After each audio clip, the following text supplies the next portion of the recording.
الشيطان الرجيم. بسم الله الرحمن الرحيم. الحمد لله رب العالمين والعاقبة للمتقين ولا عدوان إلا على الظالمين.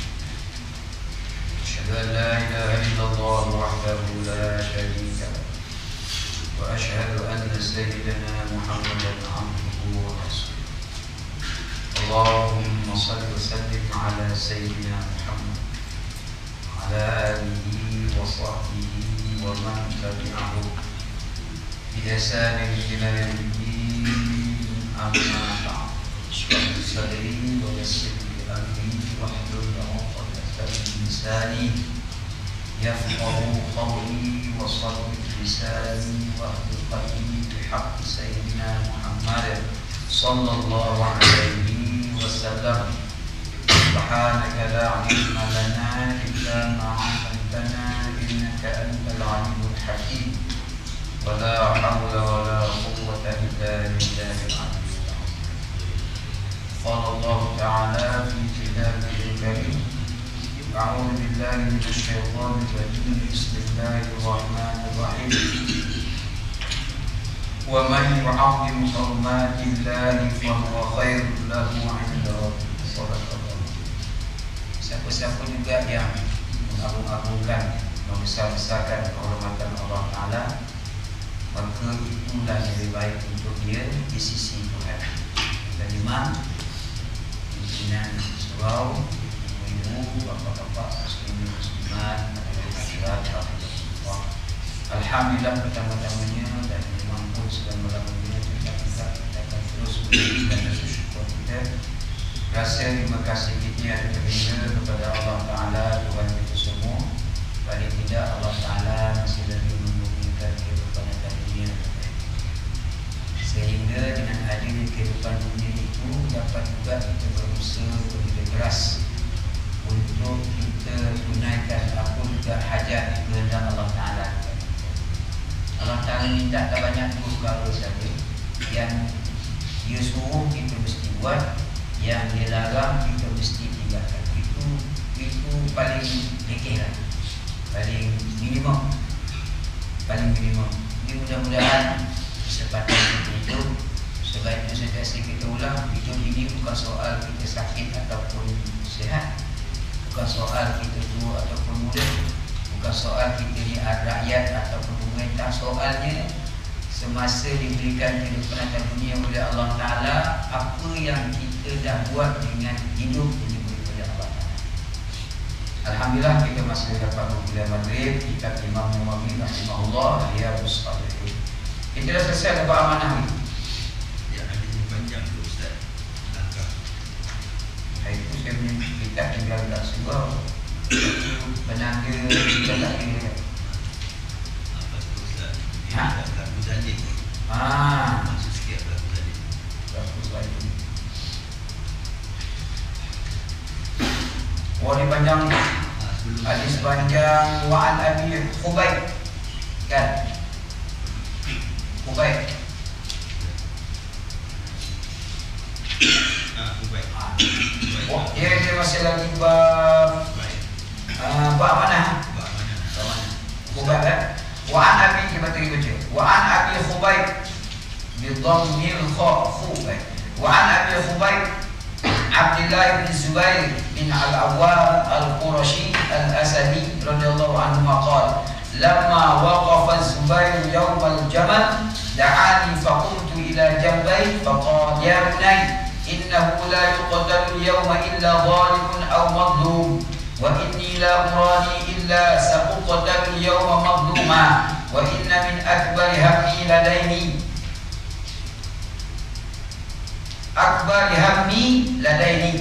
aftara daynana yubqi min malina shay'an thumma qala ya bunay bi' malana waqdi dayni wa awsa bis-sulus wa thuluthihi li bani, yani li bani Abdullah bin Zubair sulus.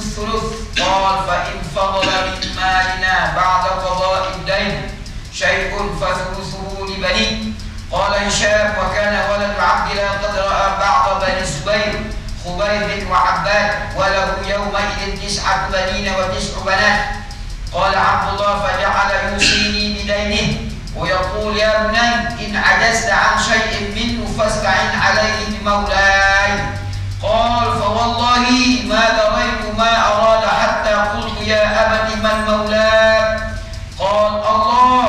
قال فوالله ما وقعت في كربة من دينه إلا قلت يا مولى الزبير اقض عنه دينه فيقضيه. قال فقتل الزبير ولم يدع دينارا ولا درهما إلا أراضين من الغابة و11 دارا بالمدينة ودارين بالبصرة ودارا بالكوفة ودارا بمصر. قال وإنما كان دينه الذي كان عليه أن الرجل كان يأتي بالمال فيستودعه إياه فيقول الزبير لا ولكن هو سلف ولكن هو سلف إني أخشى عليه الضيعة وما ولي إمارة قط ولا جباية ولا خراجا ولا شيئا إلا أن يكون في غزو مع رسول الله صلى الله عليه وسلم أو مع أبي بكر وعمر وعثمان رضي الله عنهم. قال عبد الله فحسبت ما عليه من الدين فوجدته 1,200 فلقي حكيم بن حزام عبد الله بن الزبير فقال يا ابن أخي كم على أخي من الدين؟ فكتبته فقلت 100,000. فقال حكيم والله ما أرى أموالكم تسع هذه. فقال عبد الله أرأيتك إن كانت 1,000 و200,000؟ قال ما أراكم تطيقون هذا فإن عجزتم عن شيء منه فاستعينوا بي. قال وكان الزبير قد اشترى الغابة ب70 و100,000 فباعها عبد الله ب1,600,000 ثم قام فقال من كان له على الزبير شيء فليوافنا بالغابة. فأتاه عبد الله بن جعفر وكان له على الزبير 400,000 فقال لعبد الله إن شئتم تركتها لكم. قال عبد الله لا. قال فإن شئتم جعلتموها فيما تؤخرون إن أخرتم. فقال عبد الله لا. قال فاقطعوا لي قطعة. قال عبد الله لك من ها هنا إلى ها هنا. Ini semua pahala semua. Ribu-ribu tuan-tuan tak main sikit dah. Juta-juta ni. فباع عبد الله منها فقضى عنه دينه وأوفاه وبقي منها 4 أسهم ونصف. فقدم على معاوية وعنده عمرو بن عثمان والمنذر بن زبير وابن زمعة. فقال معاوية كم قومت الغابة؟ قال كل سهم 100,000. قال كم بقي منها؟ قال 4 أسهم ونصف. قال المنذر بن زبير قد أخذت منها سهما ب100,000. وقال عمرو بن عثمان قد أخذت منها سهما ب100,000. وقال ابن زمعة قد أخذت منها سهما ب100,000. Satu saham 1,000 boleh. فقال معاوية كم بقي lagi 3. قال سهم ونصف سهم. فقال قد أخذت ب50 و100,000. قال وباع عبد الله بن جعفر نصيبه من معاوية ب600,000. فلما فرغ ابن الزبير من قضاء دينه قال بنو الزبير اقسم بيننا ميراثنا. قال والله لا أقسم بينكم حتى أنادي بالموسم 4 سنين على من كان له على الزبير دين فليأتنا فلنقضه. فجعل كل سنة ينادي في الموسم. فلما مضى 4 سنين قسم بينهم ودفع الثلث وكان للزبير 4 نسوة فأصاب كل امرأة 1,000 و100,000 فجميع ماله 50,000 و100,000. Rawahul Bukhari. Ini semua bahagia semua ni. Tajuk besar dia apa tadi? Tajuk besar dia amanah. Sebab itu bila makin banyak harta, payah nak bagi tu. Sebab itu nak bagi-bagi dia hidup ni. Jangan besok bila dah gila nak bagi harta ni nak kira hutang ke apa. Kadang-kadang tuan punya harta ni dia kena hutang tak catat. Kalau hutang dia diam. Nah, jadi saya cerita dekat daripada Abu Khubayb dengan bom ini baca dengan khu bukan kha. Khubayb Khubayb iaitu Abdullah Nama dia Abdullah bin Zubair radhiyallahu anhu. Abdullah ni Allah Taala mudah-mudahan Allah Taala redha. Zubair bersama juga sahabat. Ketika Zubair berdiri menghadapi musuh di waktu hari perang Jamal antara sesama kaum muslimin, iaitu pasukan Ali dan Aisyah radhiyallahu anha yang saat itu mengendarai unta, maka disebut perang Jamal.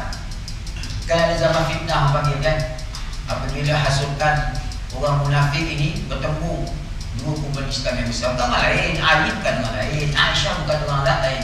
Tapi kalau kita baca balik banyak-banyak hadis peperangan ni, yang nanya orang Islam lah, yang teraniaya orang ini.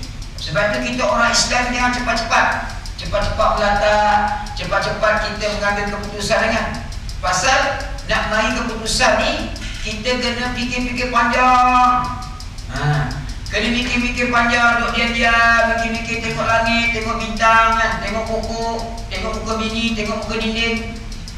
Oh, jangan. Fikir panjang, tengok muka anak-anak, tengok muka mak anak sendiri, tengok muka lama-lama. Kena fikir panjang. Ni dia antaranya tak. Ini sahabat-sahabat ni, bukan orang lain. Pak lebay belakang. Bukan Pak lebay dah, para sahabat. Ali orang yang memang nama dia garanti masuk syurga. Aisyah Ummul Mukminin. Maka disebut perang Jamal. Zubair memanggil saya, lalu saya pun berdiri dekatnya, lalu ia berkata, wahai anakku, sesungguhnya saja pada hari ini tidak ada seorang pun yang terbunuh, melainkan ia adalah seorang yang menganiaya atau seorang yang dianiaya. Ialah sama ada dia zalim menganiaya ataupun dia mazlum dianiaya. Dan bahawasanya aku merasakan bahawa aku akan dibunuh pada hari ini sebagai seorang yang dianiaya kerana membela yang benar, dan ia ada di barisan Ali radhiyallahu anhu. Dia macam itulah. Dia tuan-tuan, masalah ni kita kalau tak menganiaya, kita dianiaya. Menganiaya mana boleh? Kan? Jadi kita minta macam itulah, dianiaya. Kita kena aniaya lah. Jadi bila berpegang, dia kalau teraniaya, tak ada kena bunuh lah. Dia kena bunuh. Pasal apa? Kerana membela kebenaran.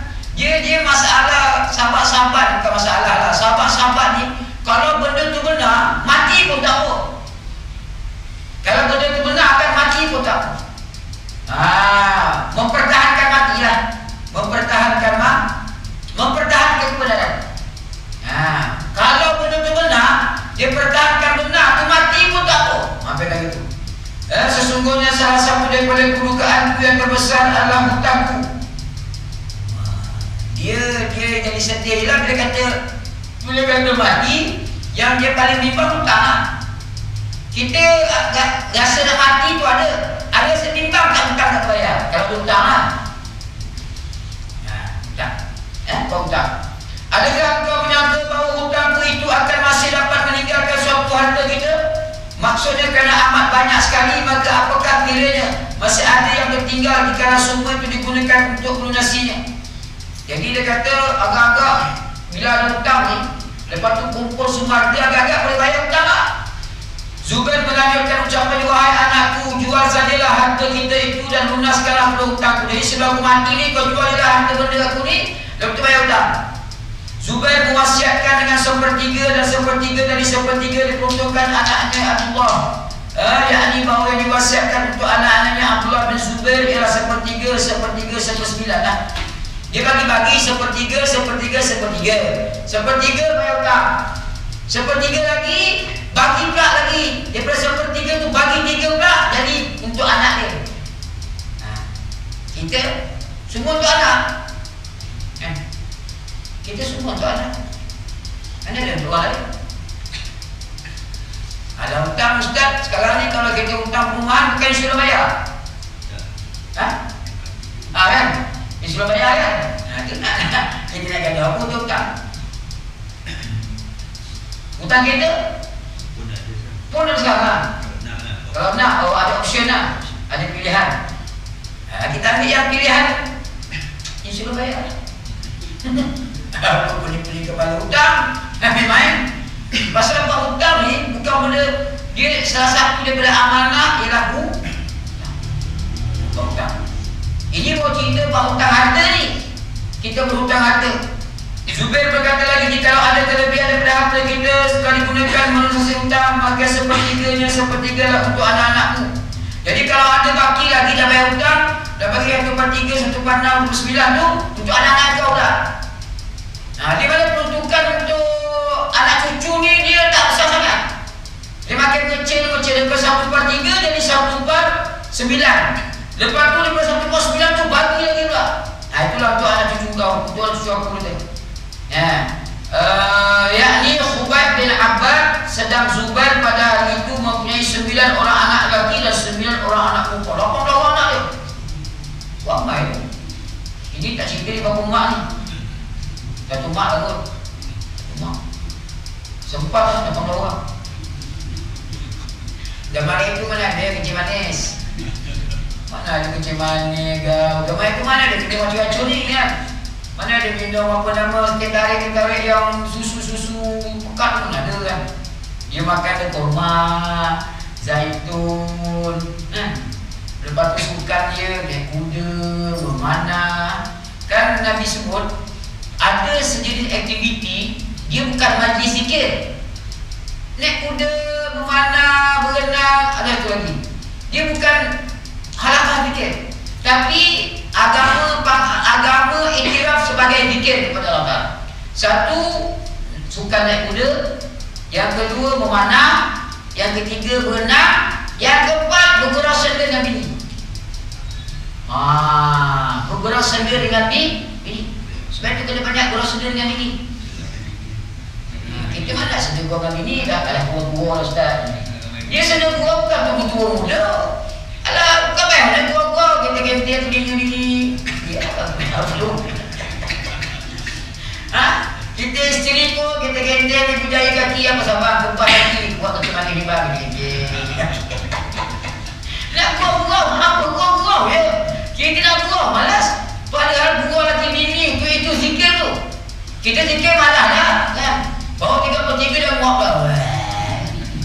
Dah ada di Yasin baru 10 kali. Imam lambat saja ni lambat. Jami Ramaslum nak. Kau selorok. Kau selorok apa selorok jazz. Jazz tu selorok dah selorok jazz tu. La ilaha illallah. Dia sambil takbir. Dia nyaman dengan rumah sekali kan. Ini tak payah zikir. Saya semua zikir-zikir tahlil tak payah. Kita gua lagi bini tu. Itu pun dah kira. Tapi ialah kita ni tidak ada pendedahan agama. Kita kan ada setengah-setengah orang dah tua-tua, umur 30. Dan tadi saya dapat berita lagi kawan-kawan mengadu, ada kawan-kawan dah sebut siapa nama lah. Dia kata dia kahwin 20 tahun dah. Jadi kebetulan yang isteri ni jumpa Pak Ulama. Lepas tu dah umur 50 lah. Ada dah hisap dah. Yang saya lagi umur 50. Tapi setan macam apa nanti kalau kita tiakan umur 50 ni apa lah. Kalau umur 25 dah lagi kan. Umur 50 dia ni ada anak, ada suami dah. Tapi setan macam tu lah. Dia sanggup minta cerai dengan suami dia pasal berjumpa Pak Ulama. Lah handsome Pak Ulama tu juga sebenarnya. Bila sudah dah cerai, Pak Ulama pun tak tahu ya. Pak Ulama pun tak tahu. Tak ada kawan-kawan pun. Tu fitnah akhizah zaman. Sebab itu buah-buah lah buah-buah. Sebelum hidup buah-buah. Dengan buah-buah bodoh dah lah kan. Buah-buah pelepak sepak ini yang tu bawahnya. Itu pun kasar. Dah pun bau pak sepak ini pada pak itu. Itu kan buah untuk gaduh kan. Buah-buah. Dia buah-buah kat tengah ikan. Disimpan di air minyak parang ke. Dia ni cocoknya pegang bini dia jadi merata. Oh, kau disimpan. Tak ada pasal dia. Tengok tempat lah, buah kan. Tapi kena ingat tu buah-buah suami isteri ni zikir. Zikir. Sebab tu buah-buah ni ada dalam Islam. Ya. Kita kalau dengan orang lain beria kita buat macam-macam idea keluar. Dengan bini bila buat sikit je, abang tu biar tak buat lagi. Tapi punya halak kan. Dengan kita maknanya buat. Baik. Abdullah bin Zubair berkata, maka mulailah Zubair mewasiatkan kepadaku perihal hutangnya dan wahai anakku, jika engkau merasa lemah untuk melaksanakan sesuatu daripada melunasi hutang itu, artinya tidak ada lagi harta untuk mencukupinya, maka mintalah tolong kepada yang menguasai diriku.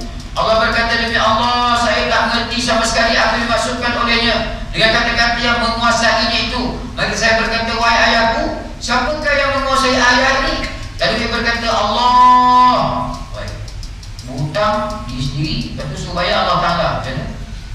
Allah berkata, maka demi Allah, tiada satu waktu pun saya merasa jatuh dalam kedukaan kerana memikirkan hutang ayah itu. Melainkan saya tentu berkata, wahai yang menguasai Zubair, tunaikanlah hutang Zubair ini. Maka Tuhan menunaikannya. Allah lalu berkata, selanjutnya Zubair terbunuh dalam peperangan, dan dia tak meninggalkan sedinar atau sedirham pun, melainkan ada beberapa bidang tanah, di antaranya ialah Rabah, sebidang tanah yang terkenal namanya dekat Madinah, yakni di sebelah utaranya 11 buah rumah di Madinah, 2 buah rumah di Basrah, dan sebuah rumah di Kufah, juga sebuah rumah di Mesir. Kaya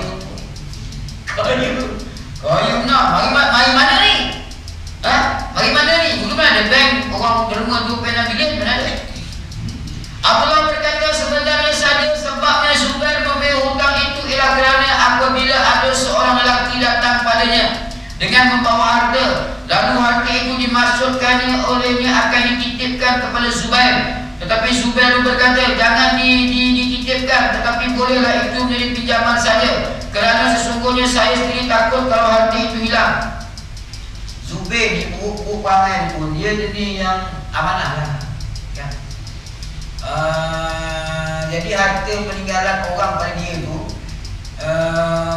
dia nak simpan macam tu je, dia tak apa-apa nak berani. Jadi dia kata, kira hutang lah, kira hutang. Kira hutang. Zubair tidak pernah menjabat sebagai penguasa negara sama sekali. Zubair ni bukan ada jawatan dalam negara, kan? Jadi YB pun tak ada, jadi ahli majlis pun tak ada lah. Jadi ahli majlis pun tak ada. Bukan tak ada, tak dapat. Orang apa yang berhubung. Tidak pula pernah mengusahakan pengolahan tanah. Dia tak ada pula jadi agen hartanah, jadi broker tak ada, ataupun memperoleh hasil pertanian. Tidak pula ada ladang, bahkan tak pernah juga bekerja suatu apapun, tak ada kerja apa-apa. Melainkan dia pernah mengikuti peperangan, pernah berperang. Dalam Islam bila perang-perang, nanti harta rampasan tu kan dibagi-bagi kan. Ada partai tu lah. Harta rampasan. Dia tak ada jadi petani, tak jadi penternak, tak jadi peniaga, tak jadi ahli majlis, tak pernah pula jadi YB, tak ada. Orang tanya kenapa Ustaz, yang berhormat ahli majlisnya boleh duit banyak? Banyak. Apa tak tahu pula. Tuan-tuan jadi YB, dia tanya kat kau jadi YB tengok. Kalau tidak pun dia boleh claim. Walaupun dia claim tu ada limit, tapi boleh claim lah.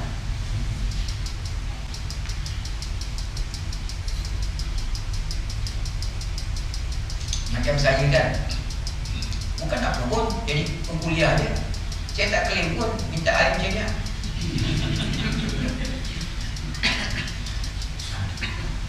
Kalau orang yang ada nama ni pergi berkursus, boleh claim. Kursus mana ada? Kursus makan kedai mamak, kursus kat hotel lah. Hotel kan, kalau pernah pergi bengkel-bengkel ke hotel lah, pun tengok pagi sampai petang, tengok makanan dia. Kita tengok makanan tu, kencing manis, gaut, ubat lubang jantung. Tunggu je ni kalau balik 3 pagi bengkel ke hotel tu, cuba cek kencing manis tu. Dia punya makan kan, apa nama kita panggil, yang seafood tak, semua ada. Tapi Khubayb ni dia tak ada apa. Zubair ni tak ada apa. Dia tak ada apa, tak ada apa-apa. Tapi dia adalah pernah ikut perang berserta Rasulullah. Zaman Abu Bakar pun pernah, zaman Umar pun ada, bersama Osman pun ada. Dan dengan demikian memperoleh bagian harta rampasan perang ataupun ghanimah. Abdullah berkata, kemudian saya baca kami bola kan. Orang main bola dari itu yang selama mana tu, yang selalu menang tu kan. Kedah dia kalah-kalah pun dia dapat berapa ribu seorang. Bukanlah harta tu harga lima, tapi mana kita kata macam tu lah. Dia bukan YB yang berhormat pun, tapi pasal dia pemain bola. Macam siapa nama yang pemain squash negara kan, yang main squash best bender kan. Itu jutawan tu. Dia kata raket dia spender dia berapa ringgit sudah. Oh, itu tak ada, itu bukan cap main tu tak ada. Main. Macam orang naik basikal lah. Orang naik basikal ni, basikal dia aja 30,000. 30,000. Allah, itu 30,000 tu kalau basikal 30,000. Oi, sponsor semua pakai sponsor tu. Suar dalam, suar luar, basikal tayar tu mestilah suar dalam pada sponsor. Lepas tu kadang-kadang dia terpaksa pakai suar dalam dan kat luar. Kalau sponsor tak nampak, dia pakai tak pakai.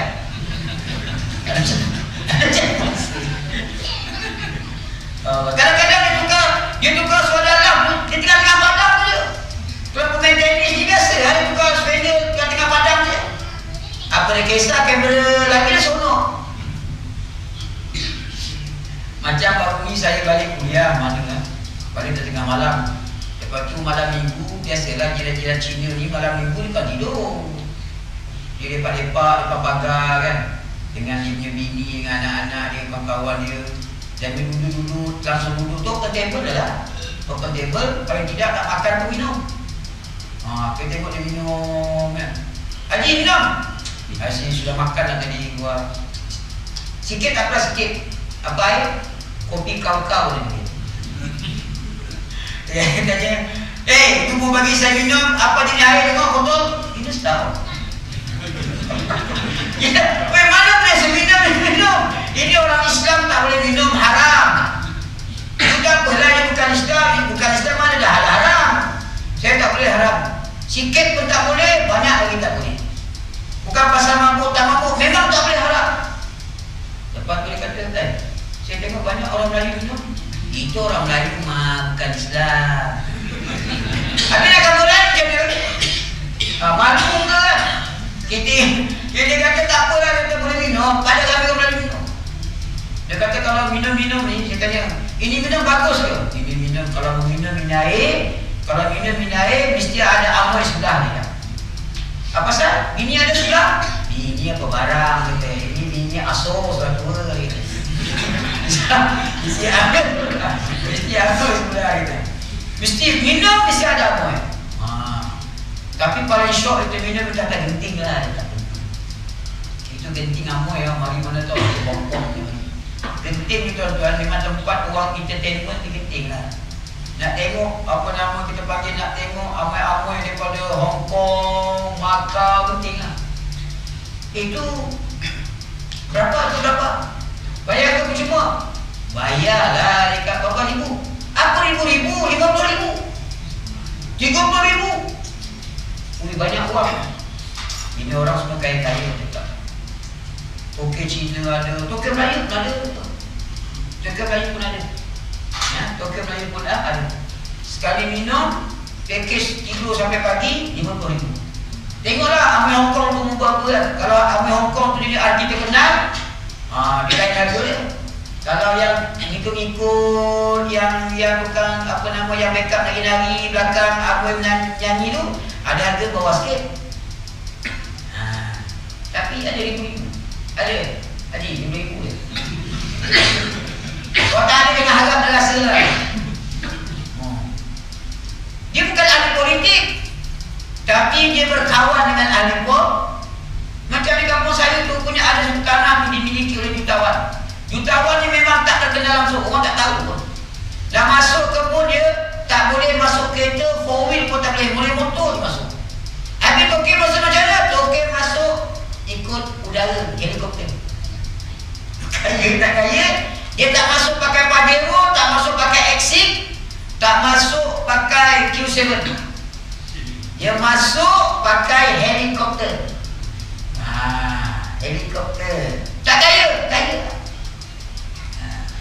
Tapi dia bukan dapat dengan hasil perang. Ghanimah juga. Dia bukan hasil perang kan. Tak tahu hasil mana kan. Kaya. Kita bila dengar kata satu malam 50,000 tu, Allah, 50,000. Kita nak dapat 50,000, nak beli rumah, nak beli tanah pun Allah. Dah tua-tua dah nak mati, besok lusa baru dah dapat. Elok dapat 5,000 dah, tahun depan naik harga dah orang. Tahun depan naik harga, bahan naik harga dah. Saya beli ubat besar ni ubat. Besar untuk cawan ni. Ubat kurap. Ubat kurap pun anak tu kena dia budak-budak dah selama apa faham kan? Tak lari dah dah selama ni kata gatal dah habis. Jadi ubat sesuai pak tu lah. Bulan lepas beli harga dia RM3.80. 4-5 hari lepas, jarak sampai sebulan, harga dia naik jadi RM5.50. Belum tahun depan lagi tu. Belum lagi tahun. Itu tak apalah, ubat besar ni harga dia naik pun RM1.50, boleh beli lagi lah. Cuba je, kalau harga tu RM55, harga tu RM550, harga RM5,500, RM55,000, RM550,000. Tentang bayar lah rupiah tu dia bilang tanah tempat pergi bertendang. Hari ni orang boleh beli berjuta-juta, 1.2 juta, 1.5 juta. Takut dengar. Dia tak kisah dah tanah reserve ke tak reserve, tanah Bumi Putra ke Melayu ke apa benda ke Yang penting kau sodok je 1.5 juta sekat, lajulah orang yang buat. Dia kata nak simpan pun nak berapa sah, nak mati selusa lah. Boleh pergi umrah sekali pun tak kena juga. Niat dia masa nak jual kan, nak pergi umrah. Dah dapat mampu pergi umrah. Haji pun dah pergi. Semua penipu juga. Hakim bin Hizam lalu menemui Abdullah bin Zubair dan berkata, wahai anak saudaraku, berapa jumlahnya hutang yang menjadi tanggungan saudaraku yakni Zubair itu? Saya Abdullah menyembunyikan jumlah itu dan saya berkata 100,000. Hakim berkata, demi Allah saya mengira bahawa hartamu tak akan mencukupi untuk melunasi hutang sebanyak itu. Abdullah pun berkata, kalau begitu bagaimana pengiraanmu? Jikalau hutangnya yang sebenarnya itu ada 2.200.000. Zaman itu 2 juta. Ia berkata, saya kira anda tak akan kuat, tak mampu untuk melunaskan semuanya. Tetapi kalau kamu merasa lemah, suka bayar untuk melunasi sesuatu dari hutang Zubair itu, hendaklah minta tolong daripadaku. Pada seorang Allah berkata, Zubair itu pernah membeli tanah Ghabah dengan harga 170,000. Tanah Ghabah ni kira tanah Ghabah lalu dijual oleh Abdullah dengan harga 1.600.000. Bapak tanah zaman itu ada dah. Kemudian dia berkata kepada umum, barang siapa yang merasa memberikan hutang kepada Zubair, hendaklah suka kamu lunasi dengan perhitungan harga tanah Ghabah. Gadai. Kemudian datanglah Abdullah bin Ja'far dan ia pernah memberi hutang kepada Zubair sebanyak 400.000. Abdullah bin Ja'far berkata kepada Abdullah bin Zubair, jikalau kamu suka, hutang itu saya tinggalkan untuk kamu, jadi tak usah dikembalikan. Percuma je. Sebab itu tuan-tuan, orang yang berhutang ni amanah tak amanah hutang ni, dia kena berikhtiar macam-macam mana pun, dia kena berikhtiar untuk bayar hutang. Jangan berikhtiar tak bayar hutang. Kita kan terbalik kan. Kita kata apa? Tak apa, nanti dia hadap ke hutang kita. Takkan ustaz nak kerja sampai kiamat. Besok kalau mati pun besok, nanti dia pun masalah juga pasal dia tak halal ke hutang. Orang banyak fikir macam tu. Takkan tuan pengusi suruh kita tak nak halal ke hutang, besok dia pun susah masuk surga besok kata. Dia kira orang susah masuk surga. Dia tak kira dia susah masuk surga. Dia kira orang susah kan. Ni tak. Mana Zubair ni, sebelum dia mati itu dia pening kepala mikir macam mana nak bayar hutang. Jikalau kamu suka hutang itu saya tinggalkan untuk kamu, yakni tak usah dikembalikan. Abdullah bin Zubair berkata tidak, yakni hutang itu akan dilunasi, bayar tak? Abdullah bin Ja'far berkata, sekiranya kamu suka pelunasan itu hendak kamu belakangkan juga, boleh kamu belakangkan, yakni tak tergesa-gesa bayar. Tak apalah, kalau nak bayar juga bayar, tapi tak bayar tergesa-gesa lah, tak apalah, lambat pun tak apa. Ini sikap orang yang berhutang. Sikap orang yang berhutang. Tapi kita untuk parti pengalaman hutang-hutang ni, bila sebelum berhutang tu kawan baik, bila hutang tak bayar ni jadi putus dahulu. Itu masalah. Kan banyak macam tu kan? Banyak macam tu. Sebelum berhutang itu kawan baik, makan sekali, jumpa je ngeteh kan? Jumpa je ngeteh. Zaman geteh-geteh, terkenal kopi dia kopi apa? Kopi janda, kopi dara. Sekarang tak main lah kopi janda ni. Sekarang ni dia kopi belalang. Saya tak adalah promosi kopi belalang, saya tak jual kopi janda ni. Sekarang ni tengah laris ni. Belum belajar lah kopi laris kan, laris. Sekarang-sekarang surau, memang ada promosi kopi belalang ni. Saya kata, saya bimbang kopi belalang ni. Banyak minum sangat. Apa pasal? Saya kata tak boleh di belalang. Kalau dia jumpa belalang, tak tahu tak? Abdullah bin Ja'far berkata, sekiranya kamu suka pengawasan itu hendak kamu belakangkan juga, boleh kamu belakangkan, yakni tak tergesa-gesa dikembalikan. Lambat bayar pun tak apa, aku tak kisah. Abdullah bin Zubair menjawab, jangan, yakni akan segera dilunasi, tak boleh, aku nak bayar cepat juga. Katanya lagi, kalau begitu potongkan sajalah sebahagian dari tanah robah itu. Jadi tanah robah itu ambil sebahagian, nilai berapa? Nilai sebahagian berapa? Abdullah bin Zubair berkata, untuk kamu ialah tanah dari atas ini sampai atas, dari batas ini ke batas ini. Dia gacik. Dengan demikian Abdullah bin Zubair telah menjual sebahagian tanah robah itu dan dia melunasi sebagian hutang ayah yang selesai. Kini yang tertinggal ialah 4,5 bagian. Ia datang kepada Muawiyah dan di sisi terdapat Amr bin Uthman, Munzir bin Zubair dan Ibnu Zam'ah. Muawiyah bertanya padanya, berapa diperkirakan harga tanah robah itu? Abdullah berkata, tiap sebahagian berharga 100,000. Zaman hari itu sebahagian 1,000 lah. Tak tahu sebahagian berapa ni, seekar ke, setengah ekar ke, sepekar, Allah alam. Ia bertanya pula, kini tinggal berapa bahagian? Jawabnya 4,5 bahagian. Munzir dan Zubair berkata, baiklah, untuk saya ambil satu bahagiannya dengan harga 100,000. Amr bin Uthman juga berkata, saya ambil satu bahagiannya pula dengan harga 100,000. Ibnu Zam'ah juga berkata, saya ambil satu bahagiannya dengan harga 100,000. Selanjutnya Muawiyah berkata, berapa bahagian kini yang tinggal? Jawabnya 1,5 bahagian. Dia berkata, baiklah, saya ambil 1,5 bahagian dengan harga 150,000. Nilai tanah. Abdullah bin Zubair berkata, Abdullah bin Ja'far menjual bahagiannya kepada Muawiyah dengan harga 600,000. Beli 100, jual 600. Cerdik perempuan dia tu. Tapi perempuan dia punya dia tak kisah. Padahal tadi dia beli 1,000 kan, jual 600. Cuba jadi Abdullah bin Ja'far. Abdullah bin Ja'far beli 1,000 lah. Satu lagi.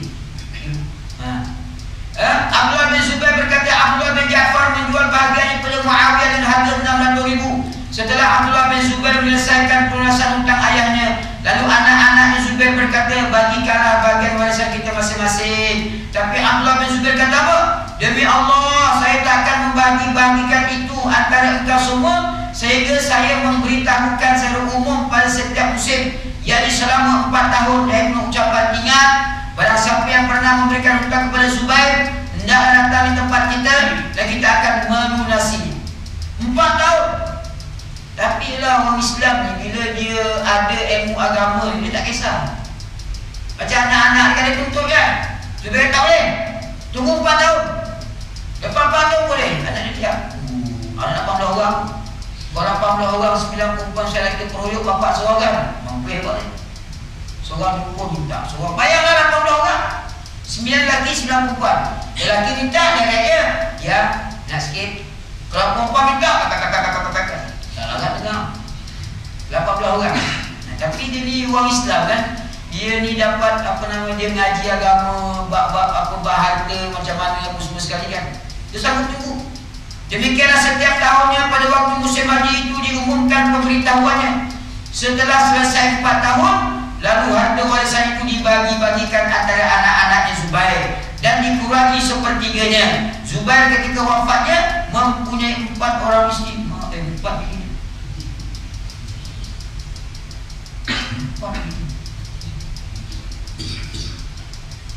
Maka setiap isteri itu memperoleh 1.200.000. Betul tak betul? Dekatnya orang kaya. Lepas tu kita payah dapat 4 ini kalau kita miskin. Kalau nak juga 4 isteri, jadi Zubair kena kaya. Bila dia mati, satu isteri dapat 1.200.000, 1.2 juta. Oh, patutlah senyum di sini kan, tak nangis pun. Jadi semua harta Zubair itu ialah 50 juta. 50 juta 200.000. Jadi tuan-tuan, sahabat-sahabat ni bukan miskin, kaya. Tapi lah sahabat-sahabat dikaya tak menipu, tak ambil kesempatan, tak khianat, dia amanah. Ialah tuan-tuan, dia dapat harta tu hasil daripada dia ikut perang, harga rampasan perang, walimah, kan? Selesai. Dia bukan cerita apa pun, dia nak cerita tentang amanah tu. Amanah, anak ni dia punya amanah, jaga harta bapak, dia tak turun seorang. Dia tak turun seorang. Sampai peringkat ke anak-anak dia pun dia bagi. Tu amanah. Kita agak-agak kalau macam tu punya banyak, agak-agak macam ni, agak-agak. Agak-agak. Kalau kita nak sulung kan, aku ni kan abang lu. Jadi aku ni abang lu, tak apa, amanah pada aku tak urus kau semua sekali. Tapi nak urus kau semua sekali ni, kena tukarlah nama geran bukan nama aku. Cara nak menipu adik-beradik kan. Adik-beradik ni pun tak kisahlah, abang takkan, abang nak kira abang lu. Tak apalah abang tukar nama senang, abang nak usah nak bayar cukai tanah ke senang. Bila tukar nama semua sekali, cuba tuntut tengok. Betul nama siapa? Nama kau ke nama aku? Nama aku kan? Bukan nama kau kan? Kau dia.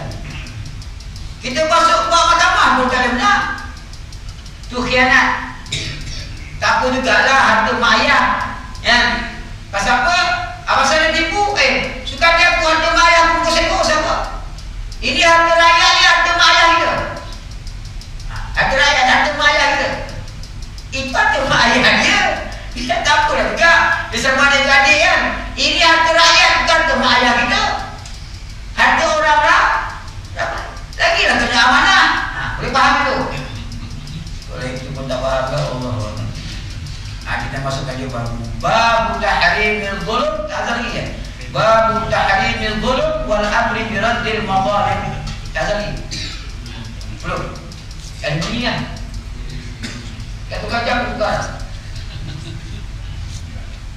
Keharapan menganiaya dan perintah mengembalikan apa-apa yang dari hasil penganiayaan. Bab tahrimil zulm, satu bab yang menyatakan tentang pengharaman, larangan melakukan kezaliman, dan suatu bab yang menyatakan tentang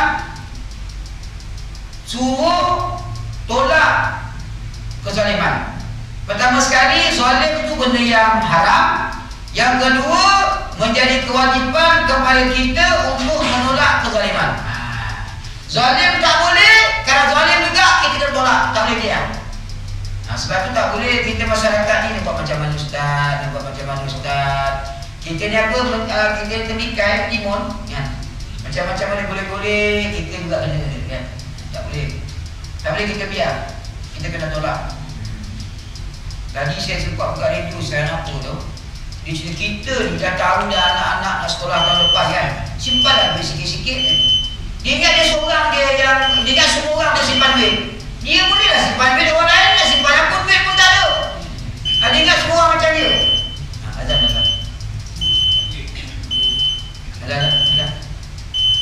Sekarang kubur Pak Surah. Pak Surah kan? Kubur Surah. Tak nampak? Ada. Tuan kita ni dia bawa satu ayat.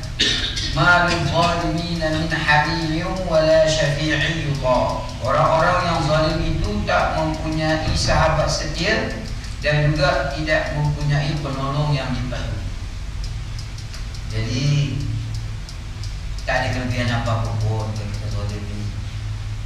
Memanglah kita tengok sejarah kehidupan orang yang zalim ini. Macam Fir'aun kan. Contoh pemerintah yang zalim, contoh orang yang zalim. Memang kita kata dia menguasai Mesir. Dia menguasai Mesir, dia menguasai rakyat. Tapi sampai bila? Satu ketika bila berlaku perdebatan di antara Nabi Musa dengan Fir'aun dengan dia punya menteri-menteri dia. Tiba-tiba perdebatan tu memihak kepada Nabi Musa. Berapa ramai yang menteri-menteri dia berpaling kadah daripada Fir'aun lalu ikut Nabi Musa. Jadi nak sebutnya tuan-tuan, nak cari sahabat setia ni, kalau zalim ni, kalau orang nak pun pasal ada kepentingan. ada kepentingan. Pasal ada kepentingan. Bila saya nak sebut satu terang ya. Mak Taib ni kan dia pernah jadi menteri besar di Selangor kan. Satu ketika itu Mak Taib ni ke mana dia pergi, kita kata macam pula di mana ada gula situ ada semua. Mana orang kau boleh Mak Taib ni bukan salah salam, kau boleh salam cium tangan sampai ke ketiak cium nak penuh. Masa tu dia ada jawatan nama dia menteri besar. Tapi bila dah tak ada jawatan menteri besar, dah tak ada apa-apa kan. Dia naik menteri besar baru, dia pergi ke tempat kerajaan yang dijemput. Bila time makan minum, orang tak layan pun. Tak ada nak borak-borak ke. Tak ada sahabat yang setia. Pasal apa? Yelah, nak kata dia zalim tak zalim ya. Macam mana pun orang Sungai Buaya masih lagi merasai kepedihan hati kan. Sakit hati tak ada. Puncanya dia lah kan. Jadi nak ceritanya tuan-tuan, nak cari sahabat setia ni, jangan jadi orang yang zalim. Kadang-kadang kezaliman ni bukan untuk jadi pemerintah saja. Apa sebut? Yang ayat kita sebut, wala yajrimannakum syana'an qaumin ala an la ta'dilu i'dilu huwa aqrabu littaqwa. Jangan kerana kedengkian, kemarahan yang amat sangat kamu kepada satu kaum, lalu kamu menzalimi kamu. Jangan berlaku adil.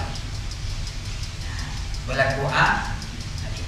Jadi kadang-kadang kita dengan suami isteri kan, kita marah dengan bini tu kadang-kadang pasal apa pun, pasal bini pecah rahsia, kita nak kahwin dulu.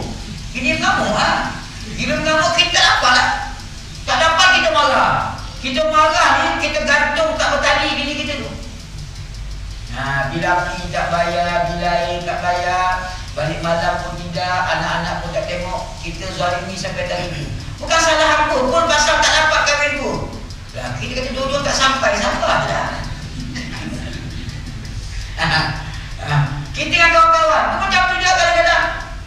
Kita dengan kawan-kawan ni kena faham, kita ni kawan baik macam mana sekalipun, rumah tak satu, bilik lagi dah asing-asing kan. Macam mana kita kawan baik pun, bila malam balik ke rumah masing-masing. Kita baik dalam grup, dalam FB kan.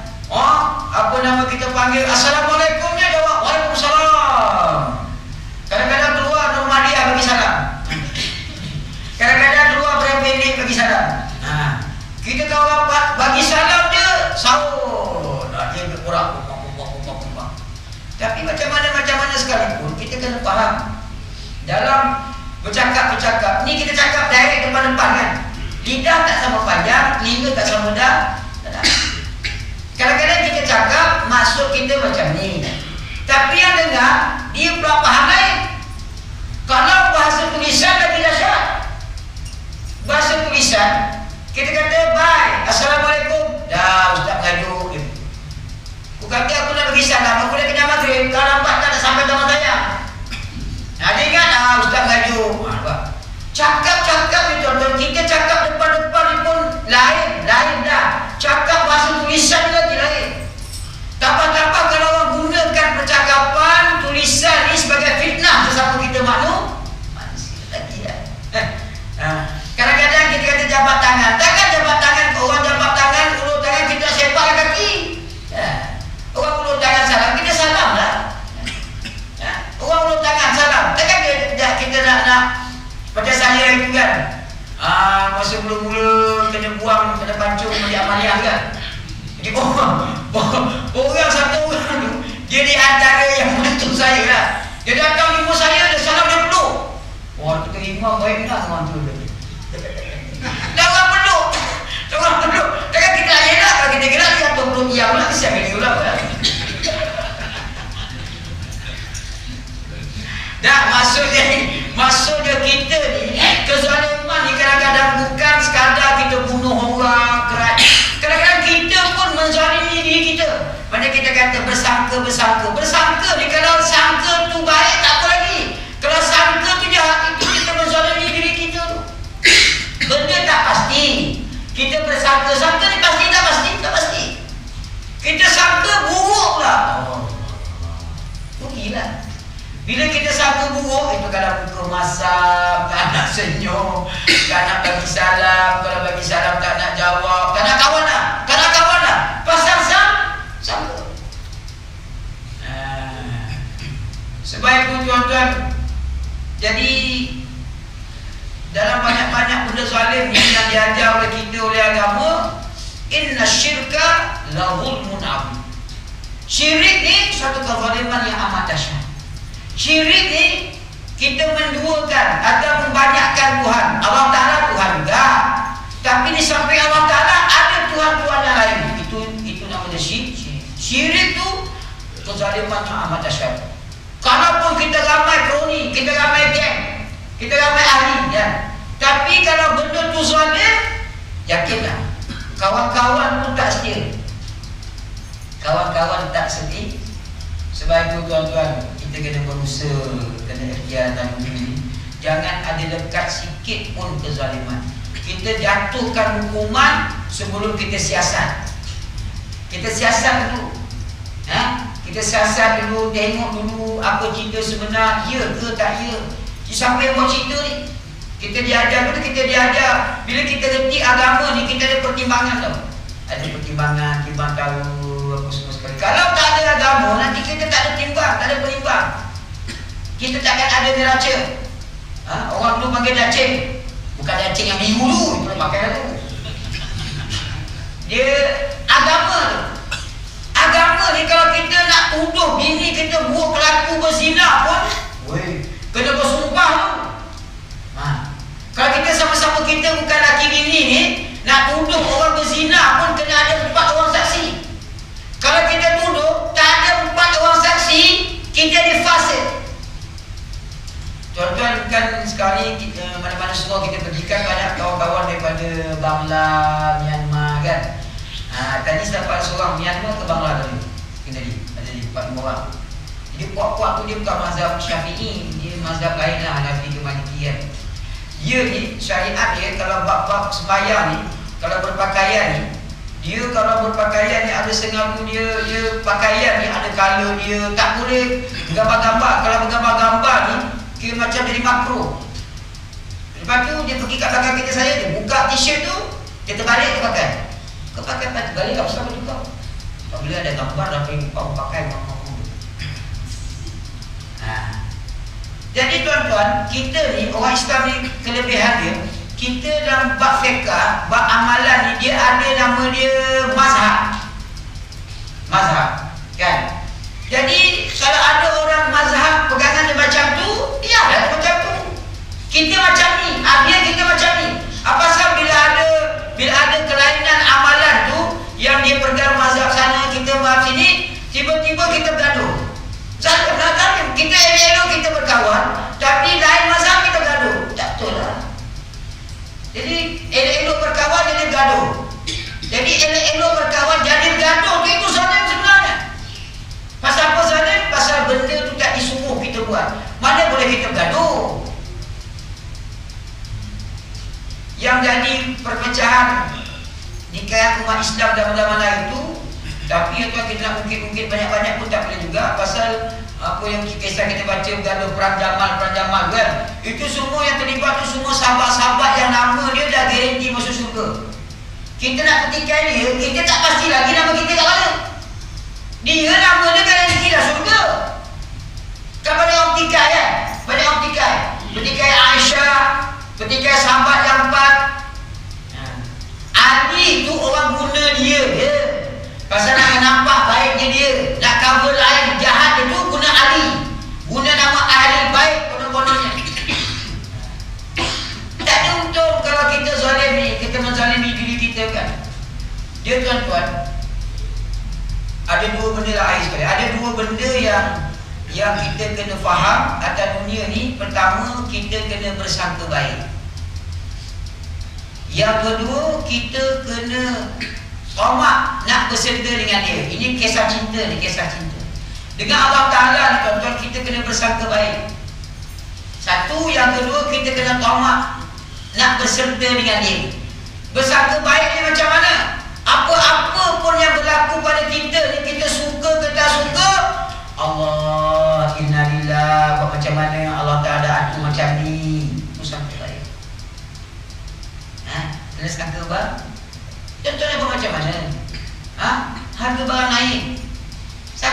Allah Ta'ala. Itu semua kuasa Allah Ta'ala. Memang dia nak dera kita, memang dia nak uji kita. Tuan-tuan kena ingat, apa juga berlaku dalam dunia ni, baik dia nama dia baik, baik nama dia buruk, itu semua ujian. Dan saya dah sebut itu di antara punca sebab mengapa kita diuji, pasal nak kafarahkan kesilapan kita. Kena faham. Nak macam tu. Jadi benda-benda yang kata naik harga lah begitu begini ni, ini ujian daripada Allah Ta'ala.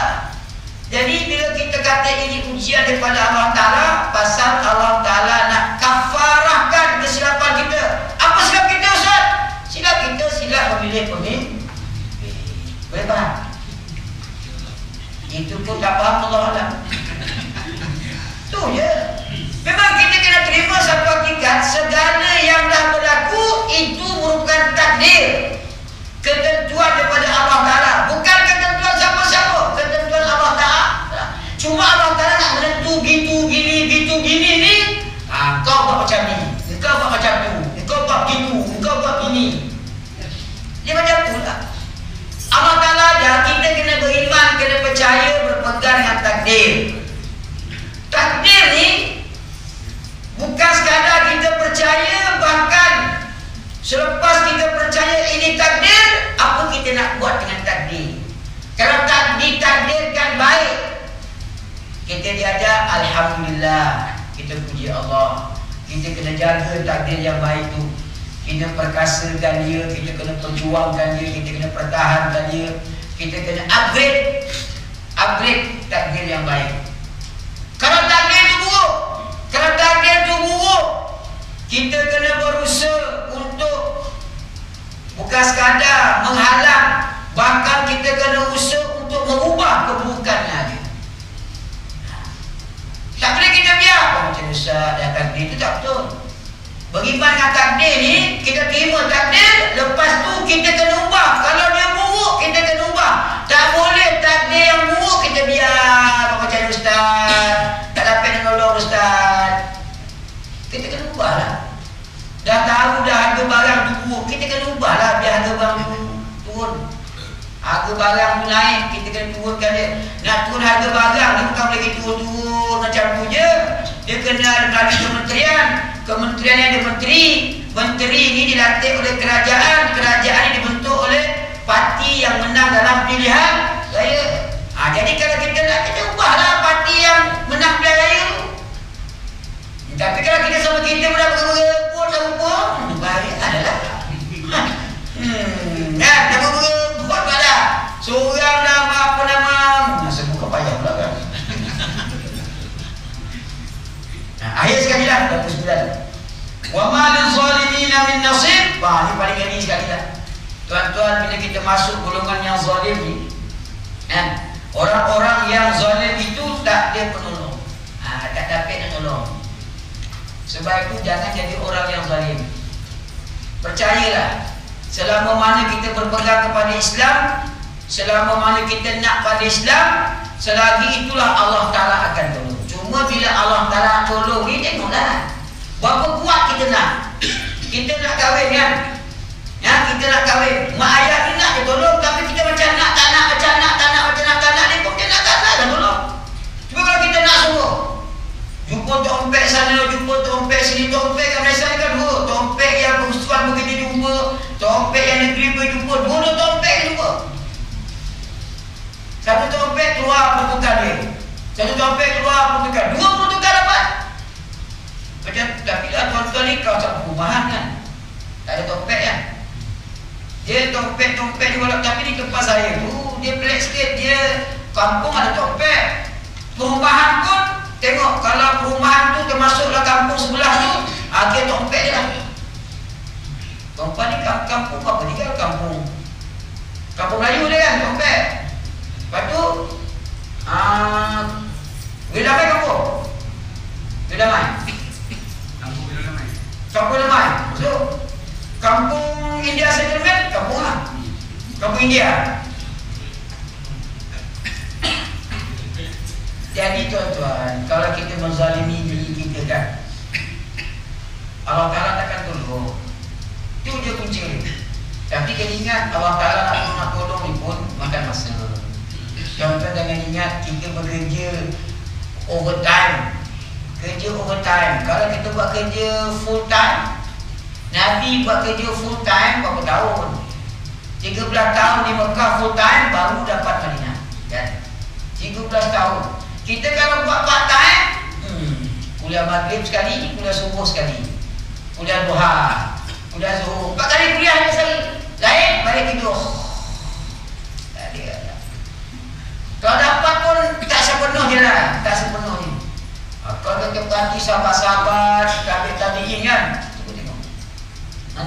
Mana sempat nak kumpul harta, mana sempat nak membina empire, pasal harta boleh dah habis untuk perjuangan. Sekadar tadi kan bab tahrim zulm wal amr bil adl wal ihsan. Wallahu a'lam. Ustaz yang berkata tapi saya berpendapat Wassalamualaikum warahmatullahi wabarakatuh. Muslimin wal muslimat wal mu'minin wal mu'minat fastaghfiruhu innahu ghafurur rahim. Subhanakallahumma wa bihamdika asyhadu an la ilaha illa anta astaghfiruka wa atubu ilaik.